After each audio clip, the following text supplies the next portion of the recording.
Neil Gaiman's Norse Mythology, Chapter 2, Before the Beginning and After. Before the beginning, there was nothing. No earth, no heavens, no stars, no sky. Only the mist world, formless and shapeless, and the fire world, always burning. To the north was Niflheim, the dark world. Here, elven, poisonous rivers cut through the mist, each springing from the same well at the centre of it all, the roaring maelstrom called Vergelmir.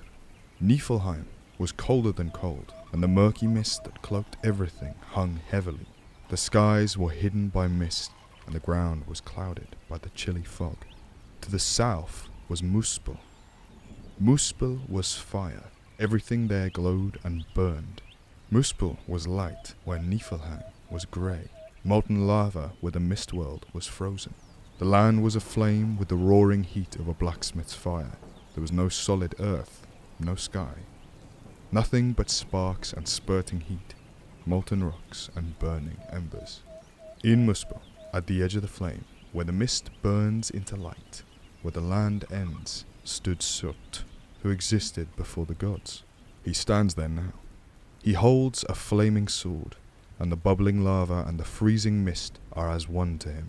It is said that at Ragnarok, which is at the end of the world, and only then, Surt will leave his station.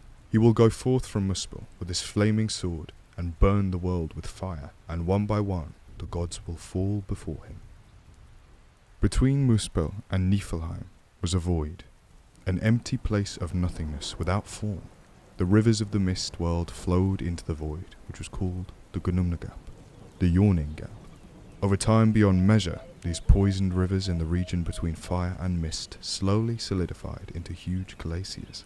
The ice in the north of the void was covered in frozen fog and pellets of hail, but to the south, where the glaciers reached the land of fire, the embers and the sparks from Muspel met the ice, and warm winds from the flamelands made the air over the ice as gentle and as comfortable as a spring day. Where the ice and fire met, the ice melted, and in the melting waters life appeared. The likeness of a person, bigger than worlds, huger than any giant there will be or ever has been.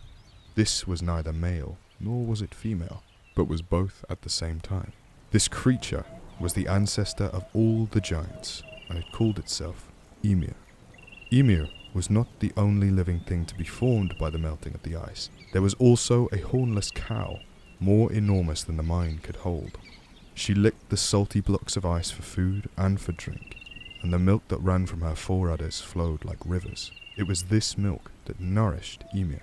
The giant drank the milk and grew. Ymir called the cow Aldumra. The cow's pink tongue licked people from the blocks of ice. The first day only a man's hair, the second his head, and the third day the shape of a whole man was revealed. This was Buri, the ancestor of the gods. Ymir slept, and while it slept it gave birth. A male and a female giant were born from beneath Ymir's left arm, a six-headed giant born from its legs. From these, Ymir's children, all giants, are descended. Buri took a wife from among these giants, and they had a son, whom they called Bor.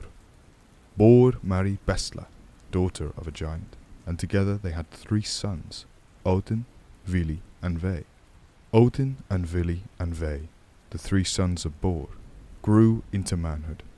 They saw, as they grew, far off, the flames of Muspel and the darkness of Niflheim, but they knew that each place would be death to them.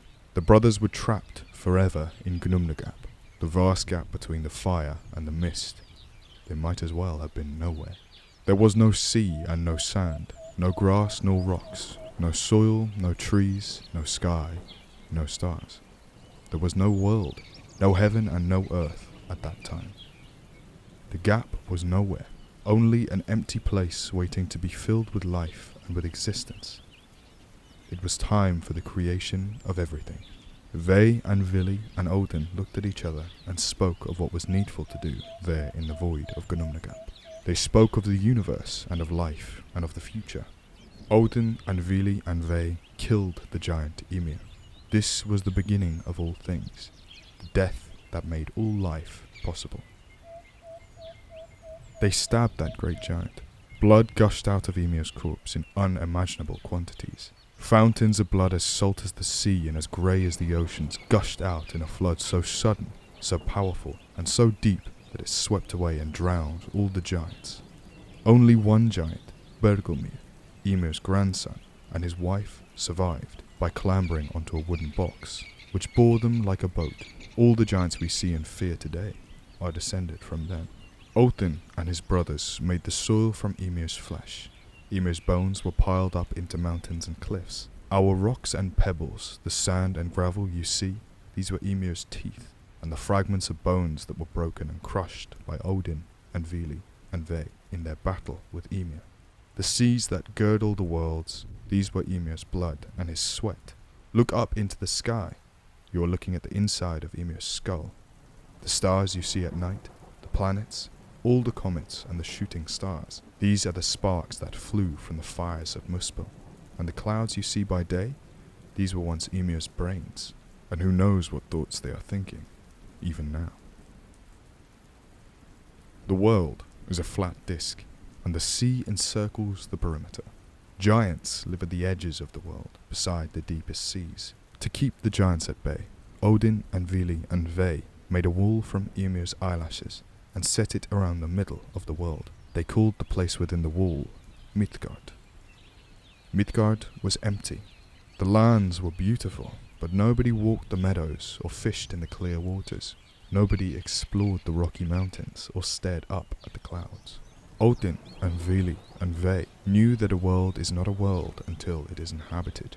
They wandered high and low, looking for people, and they found nothing. At last, on the rocky shingle at the edge of the sea, they found 2 logs, sea-tossed, that had floated there on the tides and been cast ashore. The first log was a log of ash. The ash tree is resilient and handsome, and its roots go deep. Its wood carves well and will not split or crack. Ashwood makes a good tool handle or the shaft of a spear. The second log they found beside the first on the beach, so close to the first log they were almost touching, was a log of elm wood. The elm tree is graceful, but its wood is hard enough to be made into the toughest of planks and beams. You could build a fine home or a hall from elm wood. The gods took the 2 logs. They set the logs so they were upright on the sand, the height of people. Odin held them, and one by one he breathed life into them. No longer were they dead logs on the beach. Now they were alive. Vili gave them will. He gave them intelligence and drive. Now they could move, and they could want. Ve carved the logs. He gave them the shape of people. He carved their ears that they might hear, and their eyes that they might see, and lips that they might speak. The 2 logs stood on the beach, 2 naked people. Ve had carved one with male genitals, and the other he had carved female. The 3 brothers made clothes for the woman and the man, to cover themselves and to keep them warm in the chilly sea spray on the beach at the edge of the world. Last of all, they gave the 2 people that they had made names. They called the man Ask, or Ash Tree, and the woman they called Embla, or Elm. Ask and Embla were father and mother of all of us. Every human being owes its life to its parents and their parents before them. Go far enough back, and the ancestors of each of us were Ask and Embla. Embla and Ask stayed in Midgard, safe behind the wall the gods had built from Ymir's eyelashes. In Midgard they would make their homes, protected from giants and monsters and all the dangers that wait in the wastes. In Midgard they could raise their children in peace.